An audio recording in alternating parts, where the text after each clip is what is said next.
Well, listen, this is good to be back again with my good friend Robert Spencer. It's been a few months, hasn't it, Robert, since we've had you on the show here? Yes, it's good to talk to you again, Jay. And it's been quite a week. And the reason I asked you to come on is because there has been a real pivotal interview that happened back on, a number of weeks ago. And what I wanted to do, I wanted to unpack this, not just what happened back on April 27th. That was when the interview happened in Saudi Arabia, uh, on the what they call the Liwan Al Mudaifa show, which is put out by a guy named Abdullah Al Mudaifa. He is well known. He is very popular. It was broadcast and put onto the Al Arabiya channel, which is the official channel for Saudi Arabia. So this is not incidental, and this is not insubstantial. And it was the interview with the Crown Prince Mohammed bin Salman, who is the de facto ruler of Saudi Arabia today. Now, people might poo poo that and say, okay, so he's the de facto ruler, but he controls the holy places. He controls both Mecca and Medina for the whole world, for the whole Muslim world. So when he speaks, you have to pay attention. And also for the fact that of what he's trying to do. And in the interview, it was about an hour and a half long. And the first hour was just on what he wanted to do for this new project called the 2030 project. I don't know if you've heard of this, Robert. This was initiated in 2000. You've heard of it? Yes, I have. Okay. Initiated in 2015. And this is really his masterpiece. What he wants to do, he wants to make Saudi Arabia the magnet for the whole world in many areas. He wants to make it the technological magnet. So he wants to take Silicon Valley and bring it to the Gulf of Aqaba, with that long line of industries that they are now building, that will have be the technological capital of the world. He wants to take, of course, he already has the petrochemicals, and so he's already there. He has the means to do so, but he wants to build all these huge skyscrapers all over Riyadh. He wants to make Riyadh the capital of the world, and with Mecca, of course, the capital of the Muslim world. And he also, with that huge clock tower that he's built there, the fourth highest building in the world, to make it the center of time. But what was fascinating is he also wants to make Saudi Arabia the educational capital of the world. And if you're going to make it the educational capital, that means you're going to have to step into the 21st century, right? No doubt about it. There's so many technological advances. And also, of course, the Saudi society has been formulated in a way that's completely impractical in terms of the modern world, particularly in all the restrictions on women's activities and women's movement. And so he has to tackle that if this project is going to get anywhere beyond the planning stage. Well, right now it is the planning stage. What was fascinating to me as I was listening to this, there are three major universities in Saudi Arabia that he referred to, and he's saying that they're in the top 500 in the world. He wants to bring them into the top 10. In other words, he wants them to compete with Cambridge and Harvard and Yale and Oxford and University of Pennsylvania, these kind of schools. And I just kind of shook my head and said, is he really listening to himself? Because, well, I mean, just take that for instance, right there. What does that say to you? Well, I think that he obviously means what he says. And I don't really think that that is as wild as it may seem at first glance, because if you look at Oxford and Cambridge and the others that you enumerated, it's been a growing scandal how many millions of dollars they've taken from the Saudis, from UAE, from Qatar, and that has deformed Islamic studies in the United States to a tremendous degree. But I can see how it would be easily viewed by the Saudis as an ultimately poor investment, and that it would have been better if they had invested in their own universities and made them the leading universities in the world. The quality of education being what it is in the West today, I don't really think that would be all that difficult. Well, this is exactly what he's planning to do. What you have just suggested, maybe he listened to you. Whatever the reason, he would like to make all the great schools, the best schools in the world, to be his. And so he would like to crack that first 100, then he'd like to crack the first 10. he would like to at least have 2 to 3 of his universities in the top 10. And I'm listening to this, and I'm incredulous as I'm listening to this. But then the $1 million question comes, and this is the $1 million question that is put out by Abdullah Al Mudaifa. And I don't know whether this was planned or he did it innocently. He asked, well, what about this extremism that we have here? What about the Wahhabi movement? What about the extremists who are standing against Western education, standing against? How are you going to deal with that situation? What are you going to do with all these traditions that seem to shut down much of what you would like to do? And you could see that he was nervous. He kept on doing this, Yeah, like I he had a. noticed that. I thought that was very strange. Did Like you pick his, that he up as was well? emotionally, he was. There was something in what he was saying, like like you're doing, that was Like, catching in his throat. like I I thought thought this is very he was curious. Like, uncomfortable with his dress. But what was fascinating, if you look at the rest of the interview, he hardly did that at all. He only yeah, started this made doing him very nervous, that. and nervous in regard to his throat. Right. And I think, isn't that interesting in light of what might happen Okay, I'm not to gonna I'm people not gonna take that any further express? than that because we're not in any way saying in any shape or form that this will happen to him. But it was obvious to me that he was nervous, and it was Yeah, obvious that he used that to delay his response because every time he did that he paused. It was like a or a o, like what we would do in English, and then he came out and said, and this was fascinating to me. He said, "Well, we have the Constitution, and the Constitution is the Quran."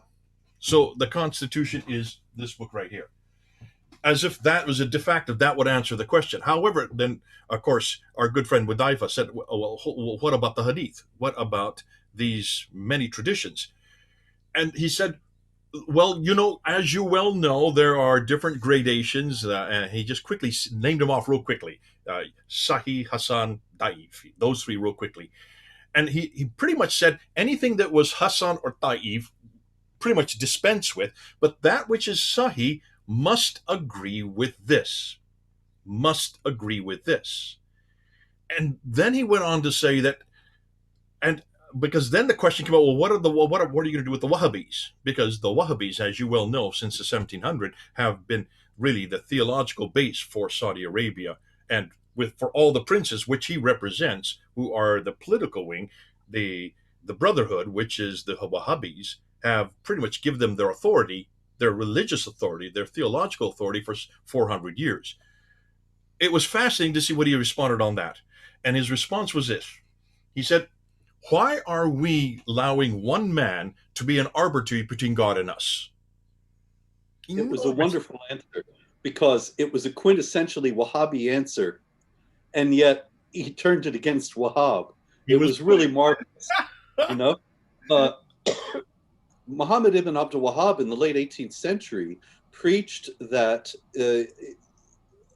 all the Islam had fallen into idolatry, essentially, and that it had to be cleansed of this idolatry by removing everything that did not come from the Quran and from the Prophet, as he saw it.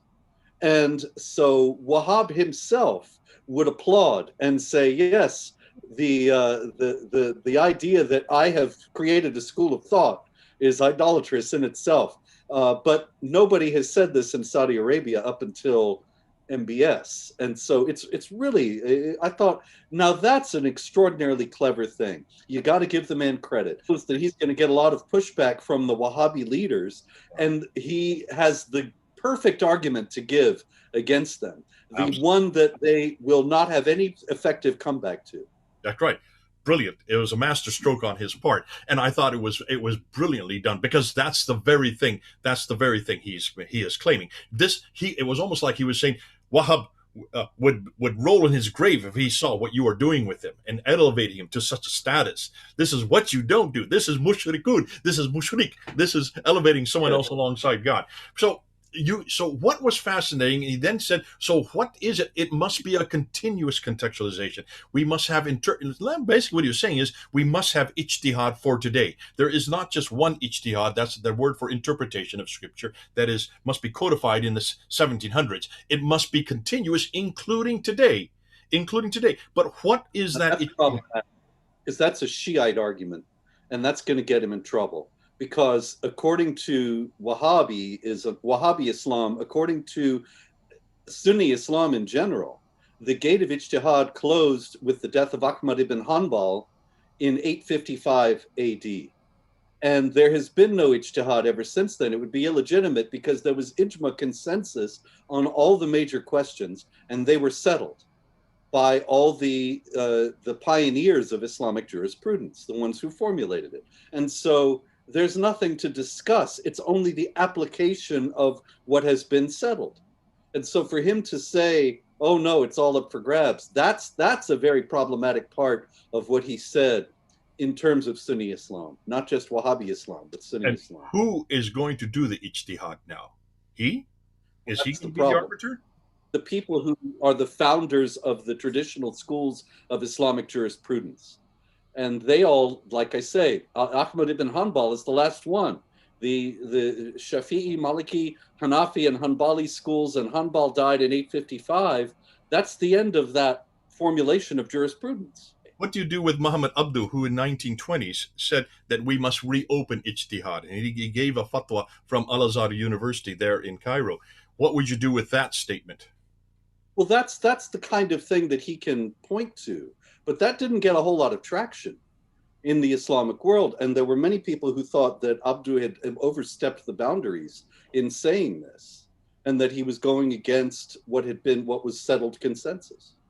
Okay, so he would be a representative of the well, he would be representative of theologians for the 1920s. Now we have a crown prince who is not a theologian in any sense of the term. In fact, he is despised by the theologians, not only shutting down, according to some of the articles that I've been reading, that if you take what he is saying and put it in practical terms, you're shutting down 90% of the hadith, and he's Oh also yeah, shutting down Wahhabism to them in one interview.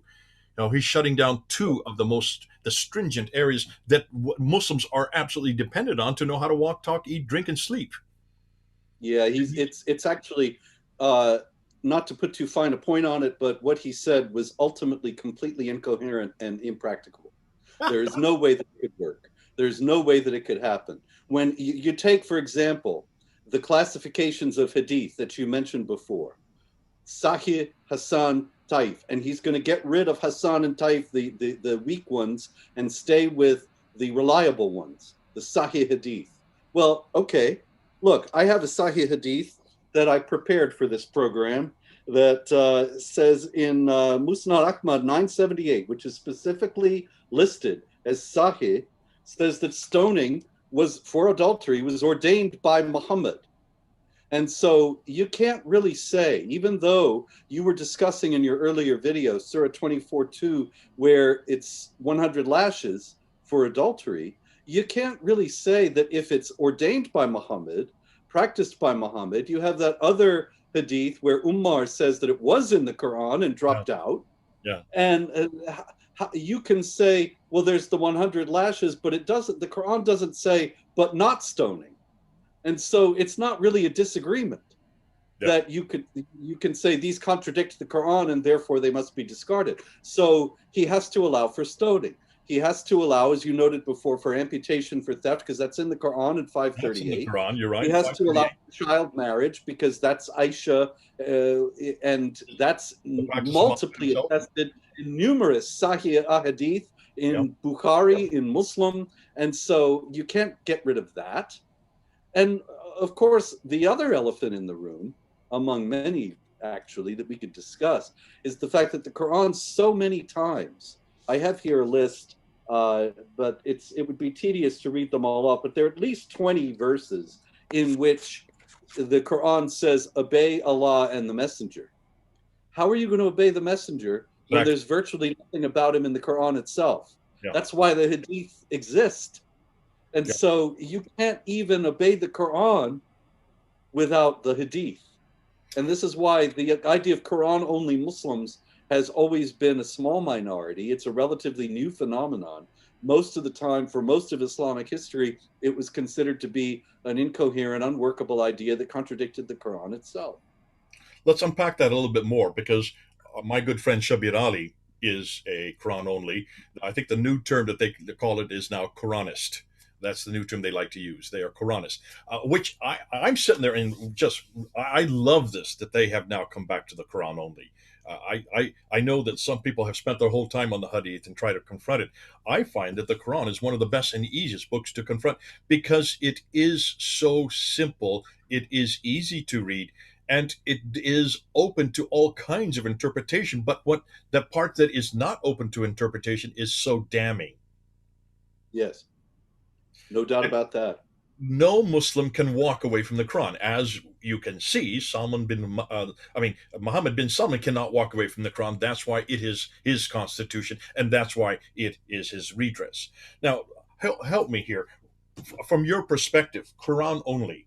Have you ever engaged with people who are Quran only or Quranist? Yeah, yes, it's years ago, but yes. Okay, what has been just from your experience? What has been that experience when you engage with them? Well, I actually said to them the same thing I said to you, noting all these verses saying obey the messenger and asking them how they would do that. And then characteristically, as I'm sure you've had experience with in hundreds of instances, they didn't answer the question, but rather changed the subject and went on to expatiate at length about how Quran, it's always been Islamic jurisprudence, which is absolutely true, that if hadith contradict Quran, they're to be thrown out, and so the Quran is the ultimate authority. And then went on to say that the Quran, that the formulators of the collectors of the Hadith threw out numerous stories that they considered to be inaccurate, and thus it was just a matter of prudence to be a Quranist, and it was guarding against the sullying of the purity of the religion and so on. But they never addressed that central point. And can you see, Robert, what we are doing? And this is what something that I have seen over the last 20 to 30 years. We're pushing them back into a corner little bit by little. Have you noticed this? Oh, yeah. You know something I think that is very important in this regard that one of your commenters pointed out, and I don't mean to skip ahead here, but this is a very important point about being pushed into a corner, that infidels know what's in the Islamic texts now.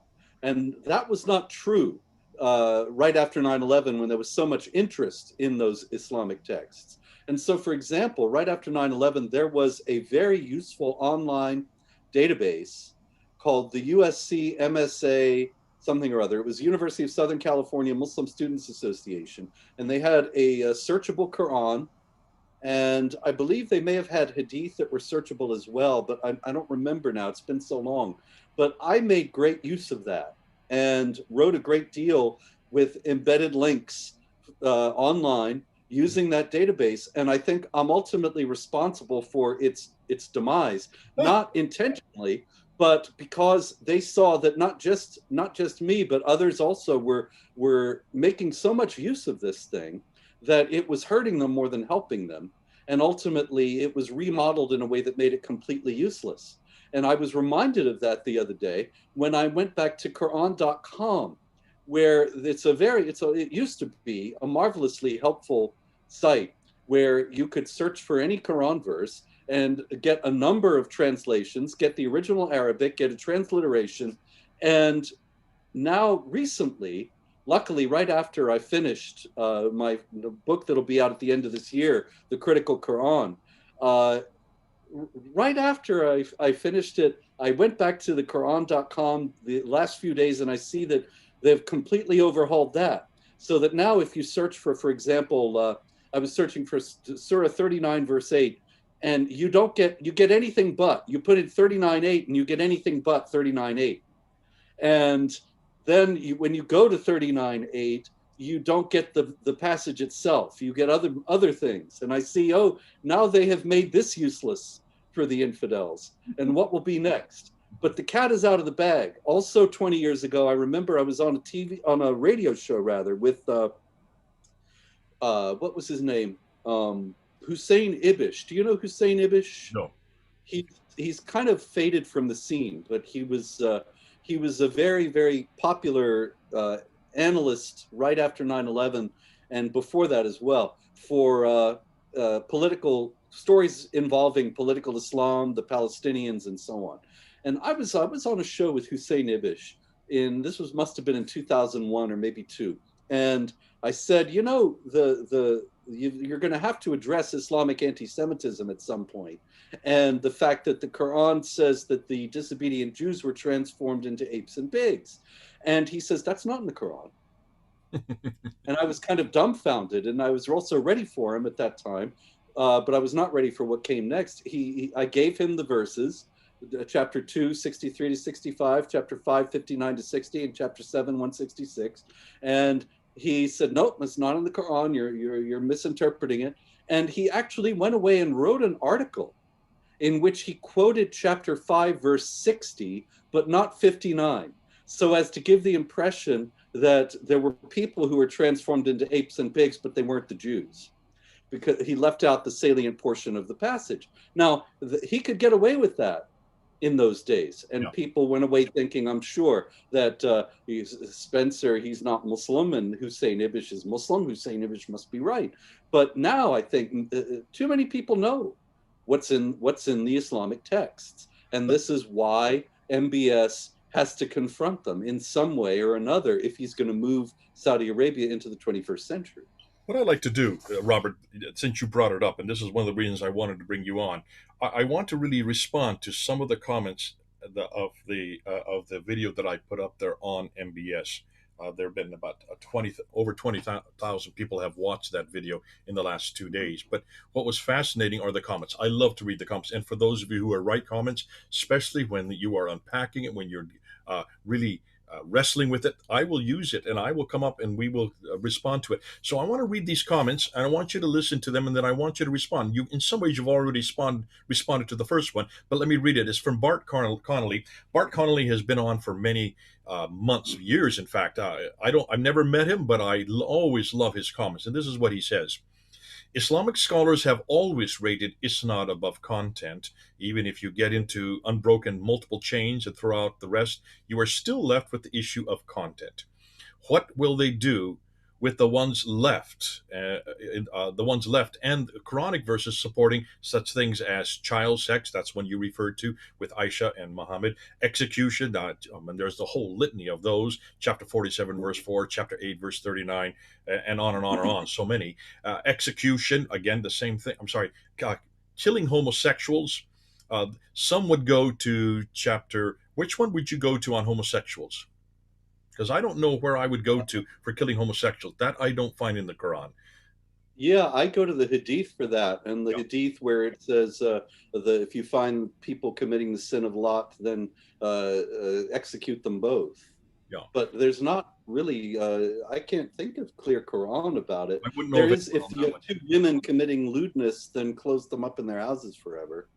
But that's about as close as you can get, Let's go on. He right? says that beating women, that would be 434. In addition to Yeah. moral problems such as and rational problems with Quranic verses and bringing Arabia into the modern world. Uh, what he's going to do with shooting stars at jinn? I mean, that's a good one. That's an easy one to go. Yes. The world being on a whale and the splitting of the moon, chapter 54, verse 1. Sleeping in caves for hundreds of years, that's chapter 8, that's chapter neither 18 or 19. And of course, the mile high wall top, that's with dual Qarnayn out of chapter 18 with metal. So these are real problems. Let me throw it back in your lap. This is a good question that Bart's going to come up with. Now, you kind of already answered it, and that is if you put the Quran and the traditions side by side, aren't they both problematic? Very much so. I mean, another one we could mention is also out of chapter 18, which is the most wonderful chapter, really. It's got so many interesting, entertaining things. But it's got the sun setting in the muddy pool Yeah. and Dul Qarnayn traveling to the end of the world to see the sun setting there. And so, what if MBS wants to have a space program?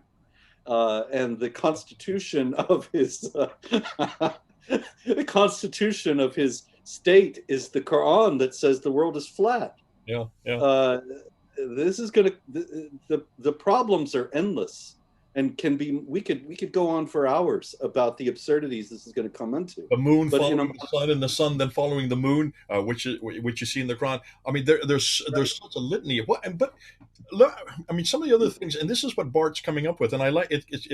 It supports what you're saying.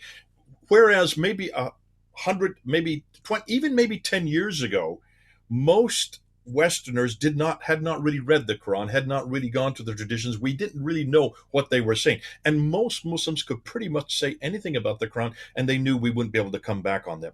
But people like you, Robert, and I give you full credit for it because you kind of paved the way for the rest of us with all the books you put out and all the material. And no, I really appreciate what you've done. You have really pushed back the barriers on critical analysis of the Quran and critical analysis of Muhammad, something that no one wanted to touch, and also critical analysis of the moral specter, and the relevancy of Islam in the 20th century, 21st century now.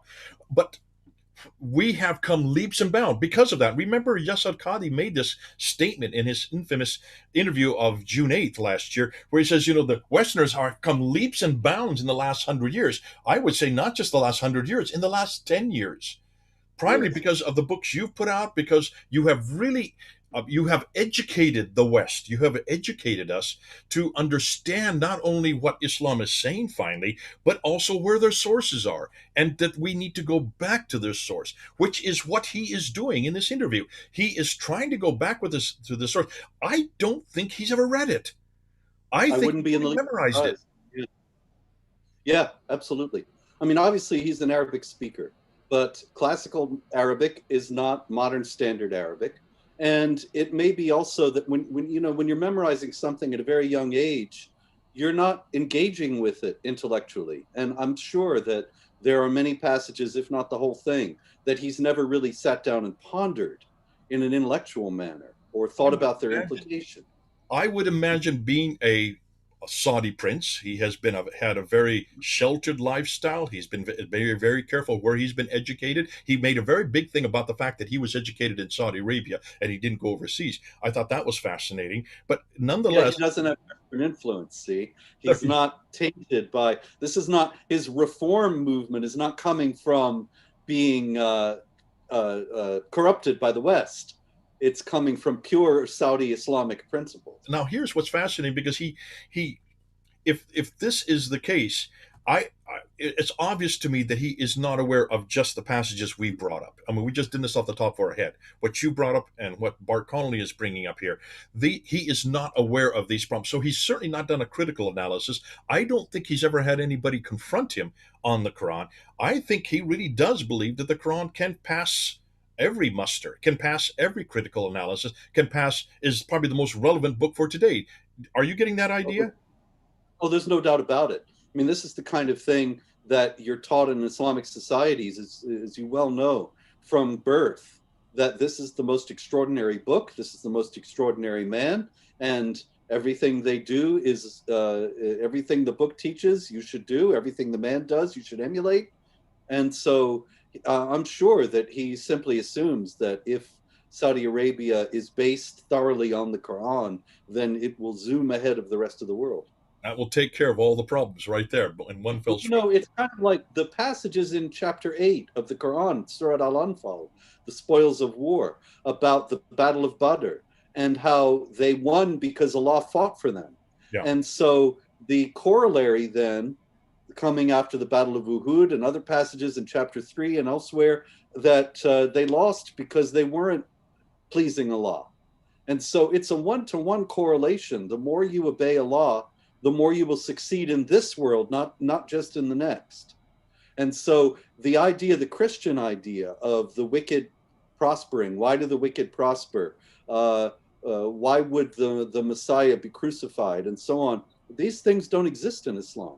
In Islam, if you obey Allah, then you will do well in this world. So he's actually just betraying the mindset of the most pious Muslim in that you want to get ahead in the world, then you redouble your efforts to engage Islamic piety, and then you will do well in this world.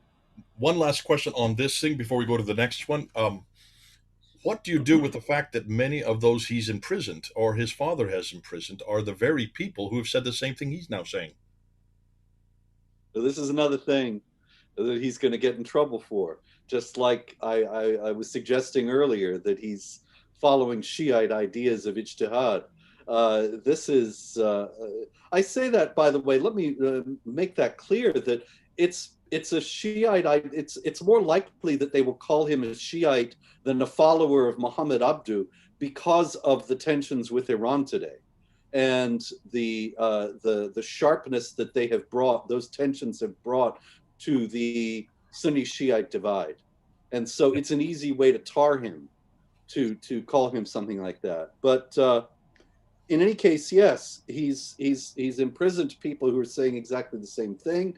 His enemies can very easily bring this up. I'm sure they will. And I wouldn't be in the least surprised if he falls from power in the next few years. On the other hand, as we have also already said, he's obviously very canny and intelligent, and he may figure out a way to overcome all this.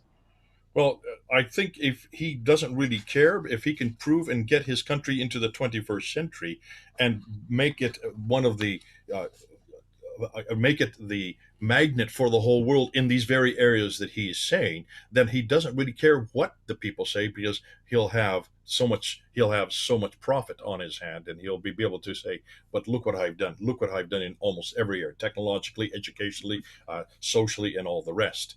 So possibly that's Yes, what he's thinking of, and he realizes that the writing's on the wall. If you are going to be held to respect, especially in the 21st century, especially in the Western mind, you're going to have to deal with some of these 7th century outlandish rules, laws, and institutions that he thinks only exist in the Hadith, without realizing they're just as bad or even worse in the Quran. Let's go to the next one, which is Yaqub Ismail.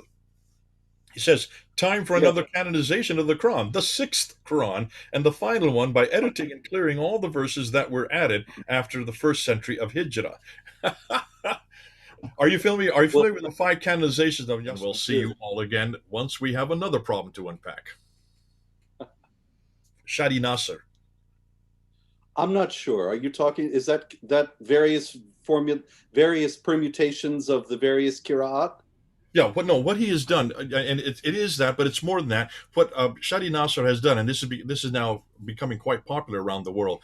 When he come out and he said there are 5 canons of the Quran, very 5 distinct canonization. The first one you would know is the 652 one. That would be, of course, Uthman's canon, where he Yeah, takes. that one's a fable, but okay. Okay, that's the fable, and that's why he's not written a book on that one, because there's nothing to write on. Yes, He's very clear. I just have nothing to write on for that one. And here's a right. Harvard professor, he got his PhD at Harvard making that admission. The second one would be Ibn Mujahid, which is the 936 canon. That's the seven readers, the Qira'ats. And then the third one Okay. would be um, uh, Shatabi's, Al-Shatabi's Quran, which would be 1194, which is the 12th This century, one. that's the 14 that are added to the 7. Two Oh, yeah, I know the 14. Okay, Okay, gotcha. that's Al Shatibi who did that in 1194. So that's the Okay, 12th century, and then you have Al Jazidi. Al Jazidi, who in 1429 then adds another 3 plus 6, which is 9, another 9. So it would be okay. 7, then 14, then 9. So that's 1, 2, 3, 4, and then the 5th canon would be our good man Muhammad Al Husseini Al Haddad, who then did the 1924 canon there in Al Azhar University, the Hafs Quran, this one that I have in my hand right here. So that's 5, and those are the recognized 5 canons. What he's saying in his here looks like we're going to get a 6th one, and this will be That's an interesting idea, but what would it do? I'm not sure what it would accomplish. I mean, it would be interesting if MBS were to produce a Quran that actually endeavored to get rid of the problematic passages. But what would you have then? 5 mimeographed sheets? You wouldn't have very much it probably left. would only be about 5 sheets that would be legitimate, or that would be relevant for today. And you're right, that is a real problem, and I can see the dilemma for any Muslim, not just MBS, for any Muslim. One of the greatest things about all of our discussions is all we need to do is open its pages and read it. Once you read Yes. it, look how irrelevant it is, look how impractical it is, and how it does not belong in the 21st century, unlike the No, Bible. When you look at I mean, giving talks around the country over the years, I have several times challenged when I have questioners saying, "Well, you're not quoting all the passages about peace and brotherhood and tolerance," and I would open the book and say, "Find one, point one out to me," and here, let's play another game too. Open it to any page, and if that page does not have a furious castigation of unbelievers, then I'll give you $100. And of Oh, course, nobody ever found there. There is no such page. Every page of the Quran has some kind of castigation of unbelievers. okay. And so, if you're going to open up Saudi Arabia to the world and make non-Muslims able to live, yeah, you're going to have very little left. You're going to have very little left. That's a great way to end this talk. Thanks so much, Robert. Really, I wanted to unpack, get your mind. As one last thought, looking at MBS with his power, with his prestige, what he's bring comes to the table with, he brings an awful lot of clout and an awful lot of responsibility. Muslims will say, well, we just dismiss him as nothing more than a political prince. I'm getting this even from the comments. How would you respond to that? Should we pay attention to MBS, or is he nothing more than riffraff that is not going to make much of an impact in the world to come or in the days to come? Saudi Arabia is very important. It's the kingdom of the two holy places. And as the custodians of the holy mosque of the Prophet, it has a status in the Islamic world that no other country has. And so it also styles itself as being the quintessential application of Islam in society. Yeah. So what he's saying has extraordinary resonance. If he manages to pull this off, which I do not believe he's going to be able to do, but if he were somehow to manage to pull it off, it would have incredible resonance all around the Islamic world and may end up leading to what everybody actually wants and everybody thinks is going to be easy and thinks that it's already starting with a handful of self-proclaimed moderate Muslims in the United States, Yeah. Islamic reform. Islamic reform is one of the most difficult things to accomplish in the world. In my book, The History of Jihad, I show that Islam is full of reformers, and there have been reformations in Islam throughout Islamic history, and every one of them has made it uglier and more violent than it was already, because that's what's in the core texts. And so you want reform in Islam, you're going to be sorry for what you wished for if you get it, because it's just going to make things worse. But of course, in America, there's so much ignorance about all this that people think, oh, what we need is Islamic reform. And look, here's a moderate Muslim spokesman on television, and he's saying all the right things. Everything is going to be okay because most Muslims think the way he does, and they don't understand. The Quran says, "This day I have perfected your religion for you." Chapter 5, verse 3. How are you going to reform what's perfect? And why is it that when you get a reformer who's sincere, then suddenly he's getting death threats? And the government of Sudan executed Mahmoud Mohammed Taha in 1985 for heresy, for saying that the Meccan passages should take precedence over the Medinan ones because the Meccans were less violent. This all militates against the reform. But if MBS is able to do something here, and like I said, I don't think he's going to do it, but if he were to manage somehow to do it, in a way that's beyond me, which would then he could end up actually forming some kind of new understanding of Islam itself that could make a massive geopolitical difference. Robert, and this is a great way to end off. What you're saying and what people are asking for is people are realizing, and in fact, this is even what the Mr. Mudaifa was asking. We do want to see an acceptable face. We do want to see a Saudi Arabia that is respected by the whole world.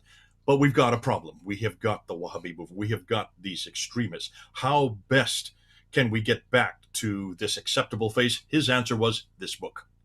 This is the Reformation he wants to come back to. And in some ways, isn't that exactly what Martin Luther demanded? Didn't he say sola Yeah. scriptura? Wasn't that the whole premise of the Reformation movement for us as Christians? We came back to this Yeah. book, and by coming back to this book, we actually got back on track again, right?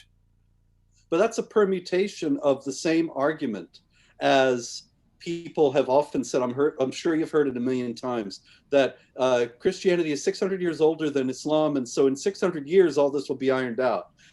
And I'm always amazed by people who say that. I think you must not know anything about Christianity or Islam. Yeah. Luther was able to establish the whole Protestant tradition because the Christian scriptures have a basis for a religion that is humane and tolerant and loving and beneficent and so on. And You go absolutely back to the relevant from Quran today. only, and you get violence and hatred and contempt for unbelievers and so on. And so you're going to have a back to the Quran Reformation. You're going to have lots of trouble. Basically, it comes back down to these two books, doesn't it? He would like to That's get everybody to come back to this book. He wants to eradicate Wahhabism without realizing, what do you think Wahhabism is? It is this book. It is a yes. strict reading of this book, word by word, verse That's by what verse Wahhab said. application. People would ask Wahhab, what are his thoughts, and what can you give us a treatise? And he only has very brief writings that survive, because he said, just read the Quran. This is all this is about. And so the problem is the fundamental difference between those two books that most Well, people don't want to recognize. and this is one reason why, when Martin Luther was asked what is it that they're to do, he kept on saying, just the Bible, sola scriptura, only go back to scripture. This book is relevant. This book is relevant for every day, for everyone, for you and me, for anyone. And that's why it's so good to be able to do a comparison and see what MBS wants is what a lot of people would like, but you better not go back to this book. You've got the wrong book. This is just as bad as Yeah. the Hadith.